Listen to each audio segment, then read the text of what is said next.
Welcome to another episode or show of An Inside Job. War on Addiction. This is episode 47. I'm really happy about that, and we're celebrating 3 years. So, and again, with half this thing is LTV, with these guys down here. They are phenomenal. Really back us up. And those guys, and I want to thank Kyle, Jack, Alan, Bradley, and Keith. Thanks to all. So I always quote Dr. Ngaba Mattei in his book, The Realm of the Hungry Ghost. And he explains addiction: biological, chemical, neurological, psychological, medical, social, emotional, political, economical, spiritual, and those things. And it's really enlightened me. It's really enlightened me to this plague. I've been sober 37 years. I've seen a lot. And this, like I said, opened a whole new world for me. And it is the reason why I began, one of the reasons I began the show. So, I want to introduce Kevin and thank him for coming down here. And so we're going to get into that. And I always do this anyway. It's here, but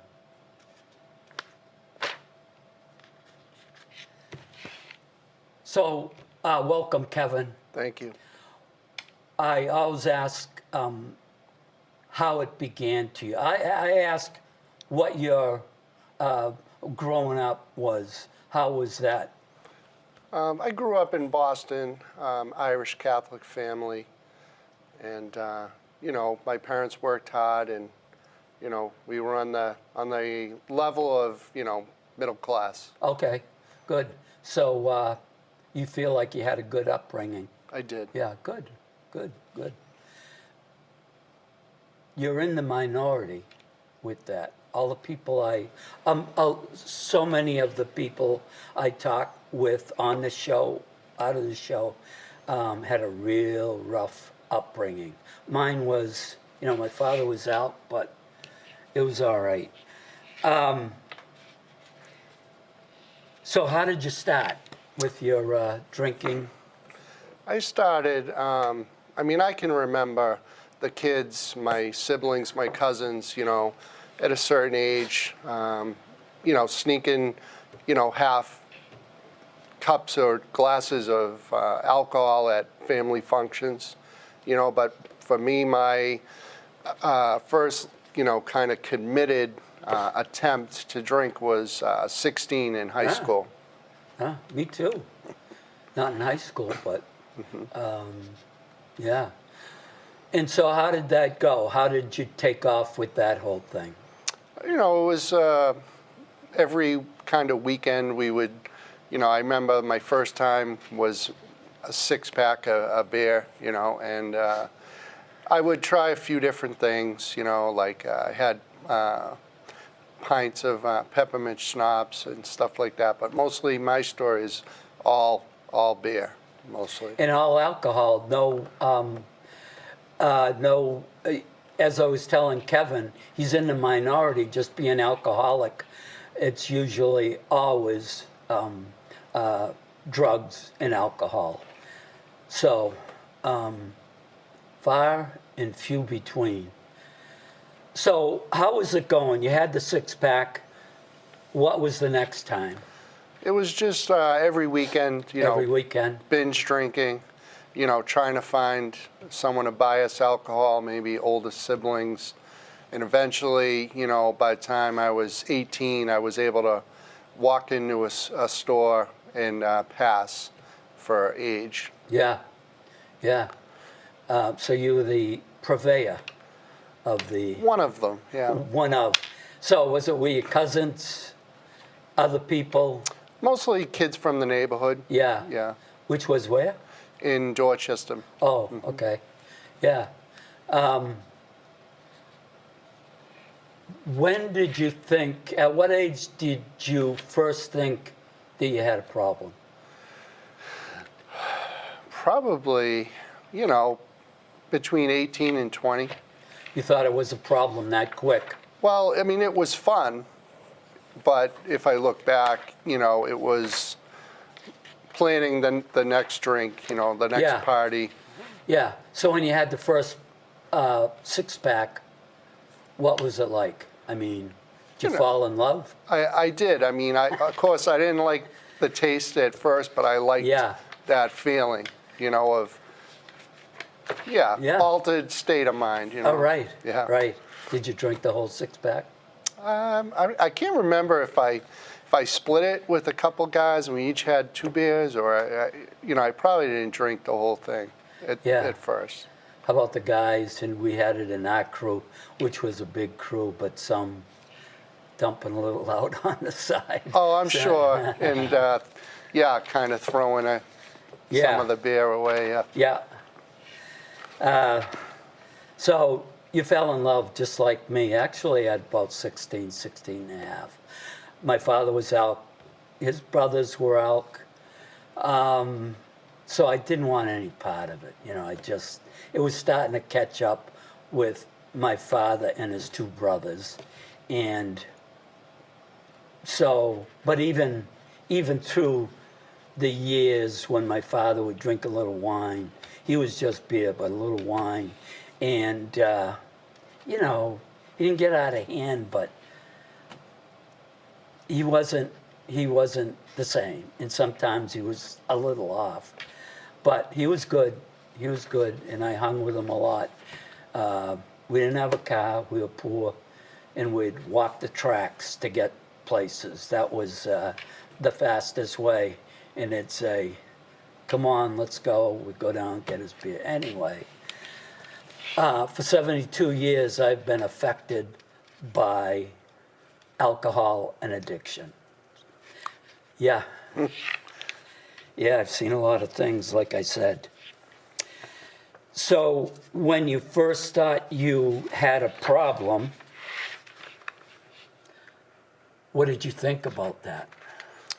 My first, I guess, problem was battling, always felt entitled to drink, and I started battling with my dad for curfew, trying to, always get longer and longer curfews, Yeah. And so that was he strict? Yeah, they were strict.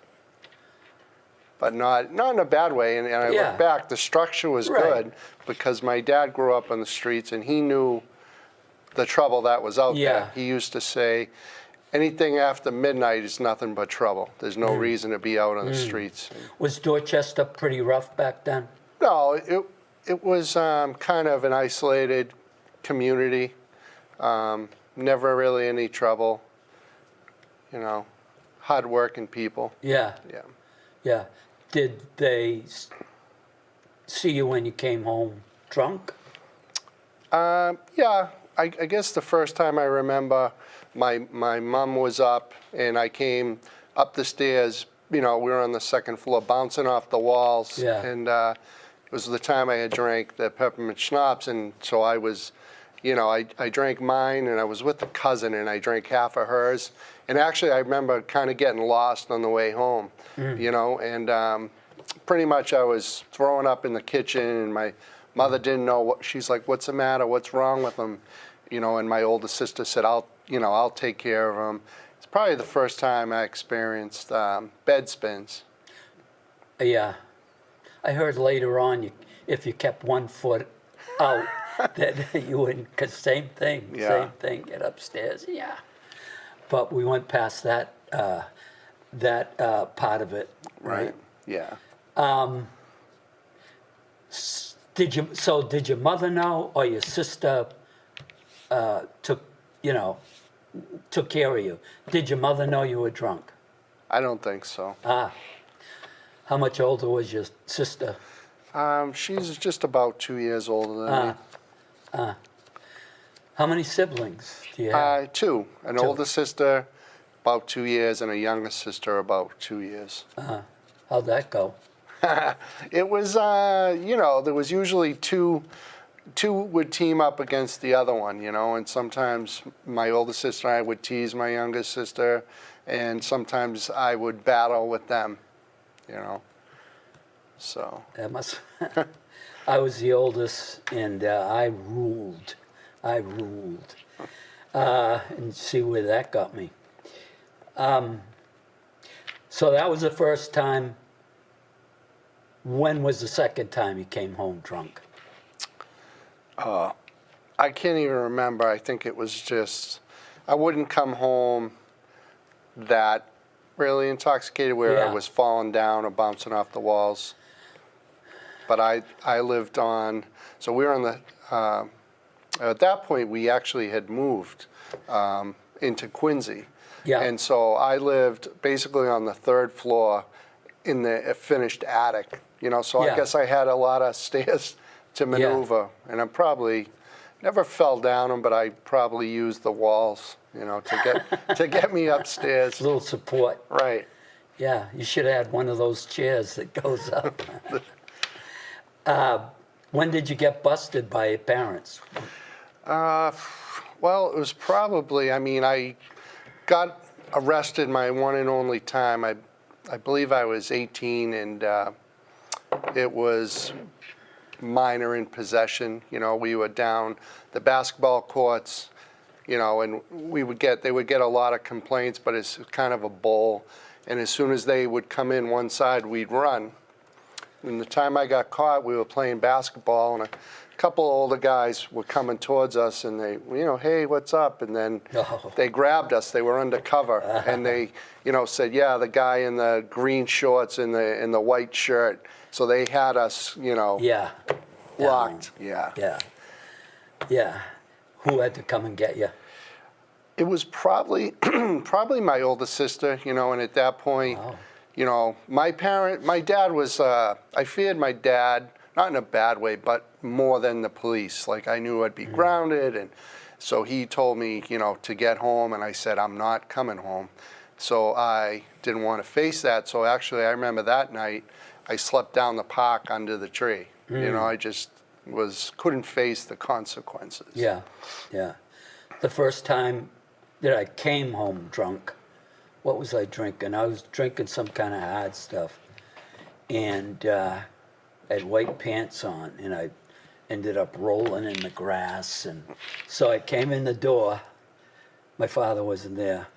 My mother looked at me like that. Then she started chasing me around the kitchen with a broom. Oh, boy. Just like this. Okay. She had to come and get me a couple of times. Yeah. And I spent a couple of nights here and there through my own stupidity. And so you were off and running. By this time, you were 21 or something like Well, that. I was in college, so 1988. So, yeah, I was 18.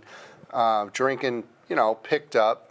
And, I don't know, I started, at that point I was drinking, and I was definitely driving a lot, drunk. And, I was reckless and irresponsible. And I kind of, honestly, I had like a death wish. Like I was just kind of slammed through those years. And I honestly didn't think I'd live to see 21. I mean, Really? Yeah, I was, just partying to the extreme. And that gave you the death wish? Yeah. I mean, I was racing cars, crashing, and just doing things, in the neighborhood, against other neighborhoods, and it would just kind of clash. And Yeah. Where'd you go to school? I went to Maritime down in Yeah, you Buzzards said Bay. that. Oh, down the Cape. So now you were free to do what you wanted, and was it it probably wasn't a partying school, right? No, I mean, it was paramilitary school, so strict, you know, uniforms and all that, and cleaning your room, inspections every morning. Oh, But we found a way, and 2 months a year we would go to sea on the ship. oh, really? So we would travel around, and of course we would go to places, you know, Mexico. We were going to New Orleans for Mardi Gras. We were out in Trinidad. We went to Puerto Rico, this island, Curacao, which is next to Aruba. So we were going to all these places where you get off the ship and just run amok in town, you know, 600 cadets. Ooh. Yeah. No Mexico, did you say? Yeah, we went to Mexico. Where? I think it was Veracruz. Oh, yeah, Veracruz. It's run by the cartel now. I travel a lot in Mexico. So that was pretty cool. It was. I mean, it was strict, but it was pretty cool. Did that kind of straighten you out, or? No, that was, I mean, you get off the ship and you find the nearest bar with, you know, you would get a bucket of beers, you know, for $5, and you Yeah. would just party, you know what I mean? Were they strict about you coming back on the ship? Yeah, you had a curfew, and you kind of had to, they would have people posted, you know, and if you came up falling down, they Yeah. kind of had, call it, I never made it there, but fortunately, but the drunk tank, Yeah. where, you know, they would, I guess, let you sleep it off, but, you know, yeah, you would definitely get disciplined for that. You would go to like a captain's mast, and you would Ah. get restricted to the ship for a couple of weeks. The same ship all the time that you would travel on? Yes. Yeah, and what type of ship was it? It was actually an old banana boat, believe it or not. It was the Santa Martinez or something. Anyways, they kind of retrofitted it, and it was called the Patriot State, and it was one of these kind of ready reserve ships that if they had a call up, you know, they would take the ship and use it Oh, okay. for, Yeah, well, I don't want to say wartime, but yeah, for any conflicts that we Yeah. would have. yeah. And how many years? It's a 4-year school, Okay, and I did it in 4.5. really? Yeah, as a direct result of Yeah. my partying Yeah. and drinking, definitely. Yeah, 4.5. And you came out an engineer. I did. Marine engineer, so I could work on ships, diesel and steam. There's a lot of steam ships with turbines and Yeah, that sort of thing. I didn't do it for very long. During college, we were, you know, on the canal, and there was some private tugboat company, and I started down there for the summer, you know, chipping, scraping paint, and I Yeah. kind of worked my way up to being an engineer, running the generators, and I did that as a job.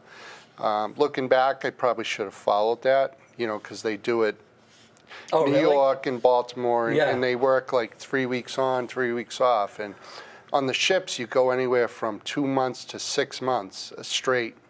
So you kind of do 2 months on, 2 months off. Oh, okay. Wow. But I only ended up working on a ship for about 5 weeks. And I just decided it wasn't for me. You know, Yeah. I wanted to, I was more of a family guy. So I kind of switched my focus to working onshore in power plants. So I got those type of licenses that I needed in Yeah. order to work in a power plant. Huh. When did it really start catching up with you? What You know, age? well, what happened is me and two buddies, when we were like 20, we got a job at the local packy, but it wasn't a small one. It was this big one. It was Walston Wine and Liquors, and so now we had more access to alcohol. So that, you know, from 20 to 25, you know, my drinking kind of got out of control. But you're still able to work. I was, yeah. Huh. And what do you think about that? I mean, you already said you, at one point, you had a death wish. At this point, what age did you say? I didn't 25. I didn't think I'd live to 21, so Yeah. I drank up until I was 25, and ended up I mean, I have a 20-year drinking history. 20 years. But there's, pots missing along the way. Just because I constantly drank and drove. My friends and I would all, drink and share the responsibility. And the only thing with that, we weren't drinking responsibly. It was kind of that the most sober guy drove, even if that was 8 beers. Yeah. So we're just saying, it's your turn tonight, and if your luck runs out, that's on you, and we would just rotate. So, yeah, I was drinking. I was in blackouts a lot, driving, and somehow would make it home. And, there was one time a friend and I from college, we're both drinking, and he was staying at my house, and we came bouncing up the stairs, and my dad kind of said, which one of you, jerks was driving, and we both went like this. Yeah. We honestly couldn't remember who drove, and so, yeah, it was getting out of hand. Yeah, yeah. Starting to affect you at your work? No, never my work. I mean, as far as, there was a lot of hangovers, Yeah. but I would usually show up for work. When we were young, I know. could bounce back easy enough. Yeah, different story for me. I mean, but back then, before I went in the army, bounce right back, go to work. Yeah. So, how did it progress? From there, the drinking and driving was just constant. Any DUIs? No. Well, nothing official, but when I had my license for like 2 weeks, and friends and I, we went down to the local mall. We figured, we could hide amongst the cars and drive home. It was like a town over. And driving home, I was drunk and I was speeding. And I got pulled over, and I thought, I wasn't even 17 yet. I thought my life was going to end. Yeah. And basically, we were instructed to just pour out the beer and get home, and that was the first time. Another time when I was 20, I was driving, speeding, and actually a trooper, we were on a bridge, trooper came out into the middle of the road and told us, pull over. And I said, oh, the gig's up, I'm screwed. And, I had a carload of kids and someone in the back, like the little devil on your shoulder. He said, you can make it. So I decided there was another car coming and he had to get out of the road. So I used that as a block, and I ran, and I was able to elude them and avoid arrest. So that should have really been my second DUI. Did they come after you? Oh, yeah, they did, but they didn't find us. We went down some side streets and ducked in. Yeah. And so, I mean, that should have told me that there was a problem, but then that was kind of fun. My friend said, if I ever rob a bank, I want you to drive, so, because that's how reckless I was. And did you rob a bank? No, I never robbed a bank, fortunately. Yeah. So, progress from where we were. Okay. Are you 25? I am. I'm 25, and at this point, I realize I've already had a few, drunk driving involvements, or you know what I mean, close calls. Right. So drunk driving, constantly in blackouts, and back then even the Coast Guard was zero tolerance drug and alcohol. So if I got arrested or whatever, then I would lose my license to work on ships, which would then kind of screw up my career. The last thing was I had always envisioned getting on the fire department, and I knew if I had a OUI that I wouldn't get that. So what I did was quit cold turkey, and it ended up being 5 years. Wow. At what age? 25. That's young, too. Yeah. That's young. Well, you know, no one ever told me, I didn't know anything about AA. No one ever said, you have a problem. They'd say, slow down, take a break, try and cut back, you know, but a lot of people around me were drinking the same way. So yeah, I was just the guy that went over the edge, you know, drank a few more hours or would stay up late. We're going to Okay. wrap it up. The light's on. So let's wrap it up at this point. So we're going to do another show. So that's it. Thank you.